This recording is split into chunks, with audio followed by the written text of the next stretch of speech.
Bismillahirrahmanirrahim. Assalamualaikum warahmatullahi wabarakatuh. Selamat pagi, selamat siang, selamat sore, dan selamat malam untuk seluruh audiens.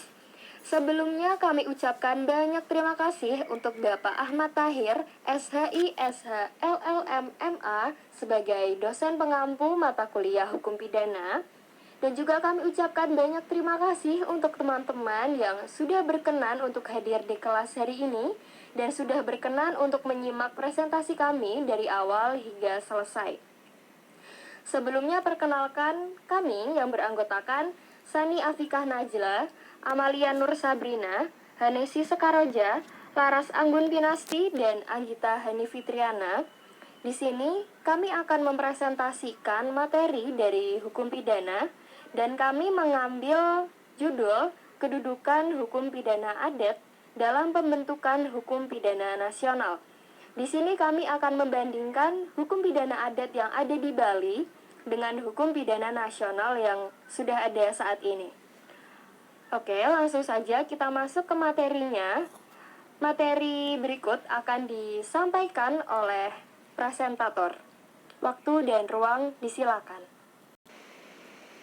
Perbandingan hukum pidana adat Bali dengan hukum pidana nasional. Hukum adat Bali. Pada dasarnya, hukum adat yang dilaksanakan di Bali tetap sama dengan daerah yang lainnya.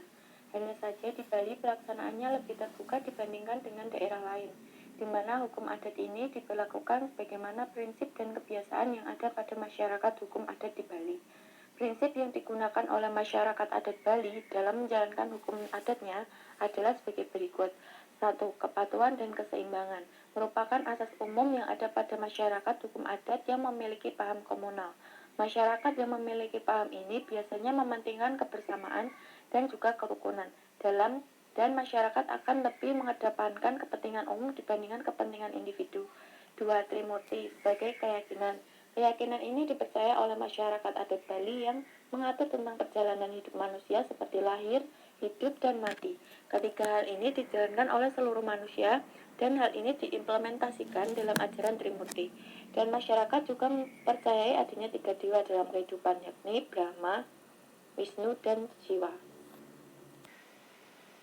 Bali juga memberlakukan hukum adat yang mengatur soal perzinahan. Konsep dasar yang digunakan masyarakat yang dijadikan sebagai tumpuan yaitu Trihita Kirana, yang membahas mengenai upaya umum masyarakat untuk berusaha menegakkan keseimbangan hubungan antar masyarakat dengan alam dan juga masyarakat dengan Tuhan. Perzinahan pada masyarakat adat di Bali menerapkan beberapa hukum pidana adat yang berlaku, yaitu yang pertama, mengganggu pagar ayu. Warga yang sudah berkeluarga atau belum melakukan perselingkuhan akan dikenakan denda sebanyak 1,5 kuintal beras yang akan diuangkan dan dilaksanakan pencaruan manca warna menggunakan 5 ekor ayam dengan berbagai warna. Yang kedua, pemitra ngalang, hamil di luar nikah dan tidak ada yang mengakui. Ini akan dikenakan sanksi pencaruan IK1 dan akan dilaksanakan di persimpangan dari 4 pertengahan desa. Yang ketiga, gamia gamana, hubungan seksual dari orang-orang terdekat yang masih ada hubungan keluarga. Ini akan dikenakan sanksi pencaruan panca 1 atau caru yang menggunakan 5 ekor ayam sesuai dengan mata angin. Yang keempat, salah krama, bersetubuh dengan binatang, akan dikenakan sanksi berupa pencaruan panca sanak caru yang menggunakan 5 ekor ayam syang sesuai dengan arah mata angin dan ditambah anjing yang berwarna hitam dan putih, dengan catatan biaya yang digunakan untuk umum ditanggung umum dan pribadi ditanggung pribadi. Yang kelima, hamil di luar nikah dan sampai dilahirkan namun meninggal, akan dikenakan sanksi pencaruan IK1. Yang keenam, saut wecana, apabila seseorang berbicara sembarangan saat berada di tempat suci atau pura akan dikenakan denda merayasing banjara, tahu penyucian warga masyarakat adat.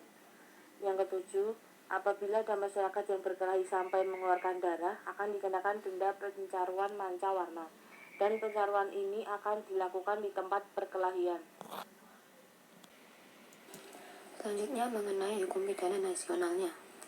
Pada pasal 284 KUHP diancam dengan pidana penjara paling lama 9 bulan. 1A. Seorang pria telah nikah yang melakukan zina padahal diketahui bahwa pasal 27 BW berlaku baginya. Kemudian B, seorang wanita telah nikah yang melakukan zina. Kedua A, seorang pria yang turut serta melakukan perbuatan itu pada diketahui bahwa yang turut bersalah telah menikah. Kemudian B, seorang wanita yang tidak menikah turut serta melakukan perbuatan itu pada diketahui olehnya bahwa yang turut bersalah telah menikah dan pasal 27 BW berlaku baginya. Saya ulangi. Kemudian pada pasal 27 berjelik wordback sudah diatur bahwa dalam waktu yang sama seorang laki-laki hanya diperbolehkan mempunyai seorang perempuan sebagai istrinya. Seorang perempuan hanya satu orang laki-laki sebagai suaminya. Dalam HUKP telah menentukan larangan berhubungan seksual yang dapat dikategorikan sebagai tindak pidana, yaitu apabila yang melakukan adalah orang yang masih terikat dalam perkawinan. Namun dari KUHP sendiri mengkategorikan kembali mengenai perbuatan zina ini pada pasal 284-287. Terima kasih untuk penjelasannya. Kita masuk ke slide selanjutnya, yaitu membahas tentang beberapa kategori yang termasuk dalam tindak pidana, yaitu yang pertama, persetubuhan di luar perkawinan yang dilakukan oleh seorang laki-laki dan perempuan yang keduanya atau salah satunya sedang berada dalam ikatan yang sah perkawinan dengan orang lain. Yang kedua, persetubuhan di luar perkawinan yang dilakukan oleh seorang laki-laki terhadap perempuan yang dalam keadaan pingsan atau tidak sadarkan diri. Yang ketiga, persetubuhan di luar perkawinan yang dilakukan oleh seorang laki-laki terhadap perempuan dalam keadaan tidak berdaya. Yang keempat, persetubuhan di luar perkawinan yang dilakukan oleh seorang laki-laki terhadap perempuan yang diketahuinya belum berumur 15 tahun atau masih di bawah umur. Yang kelima, persetubuhan di luar perkawinan yang dilakukan oleh seorang laki-laki terhadap perempuan yang diketahuinya belum masuk masanya untuk dikawini. Dalam KUHP dijelaskan bahwa bisa dianggap perzinahan apabila sudah ada interaksi antara laki-laki dan juga perempuan atau bisa dikatakan bersetubuh. Ada pula undang-undang yang mengatur mengenai tindak asusila yang sendirinya terbagi menjadi 7 bagian, yaitu yang pertama tindak pidana perzinahan, yang kedua tindak pidana pemerkosaan, yang ketiga tindak pidana dengan wanita di bawah umur atau yang sedang pingsan, yang ketiga tindak pidana pencabulan, yang kelima tindak pidana hubungan pencabulan, yang keenam tindak pidana pencegahan dan pengguguran kehamilan, yang ketujuh tindak pidana terhadap kesopanan dan kesusilaan. Di sini terlihat jelas bahwa ada berbagai perbedaan antara hukum pidana adat dan juga hukum pidana nasional. Hukum pidana adat hanya ada dan dilaksanakan oleh masyarakat adat dan di daerah yang menerapkan adat tersebut. Hukum adat ini juga tidak tertulis secara langsung pada undang-undang. Hal ini berbalik dengan hukum pidana nasional yang seluruhnya tertulis jelas dalam undang-undang dan sifatnya lebih luas. Namun hukum pidana adat dan juga hukum pidana nasional keduanya sama-sama berlaku ketat dan harus dilaksanakan oleh setiap masyarakatnya.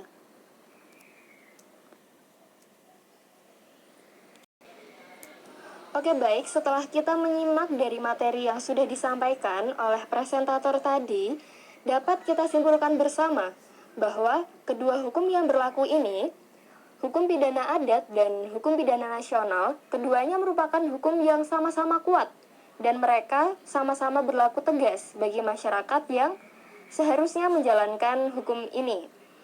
Hanya saja perbedaan di antara keduanya ini, apabila hukum pidana adat itu hanya berlaku pada daerah yang memberlakukan hukum tersebut, dan hukum adat sendiri tidak tertulis secara jelas atau tidak dijelaskan secara gamblang di dalam undang-undang.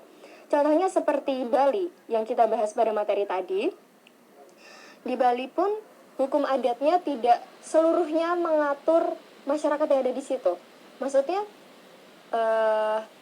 di Bali hukumnya itu hanya mengatur sebagian saja dari masyarakat yang ada di sana, gitu. Dan hukum adat yang ada di Bali itu lebih mengarah kepada sosial masyarakatnya, seperti itu.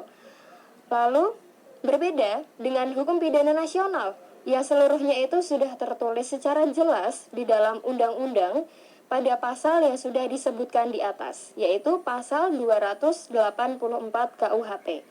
Namun keduanya ini harus tetap berjalan dengan selaras, karena keduanya juga saling berhubungan dan saling membutuhkan. Mungkin cukup sekian presentasi dari kelompok kami. Semoga bisa bermanfaat untuk audiens semua, dan semoga bisa diambil baiknya dan bisa diambil ilmunya bersama. Kurang lebihnya dari kami mohon maaf. Nun wal kolami wa mayasturun. Wassalamualaikum warahmatullahi wabarakatuh.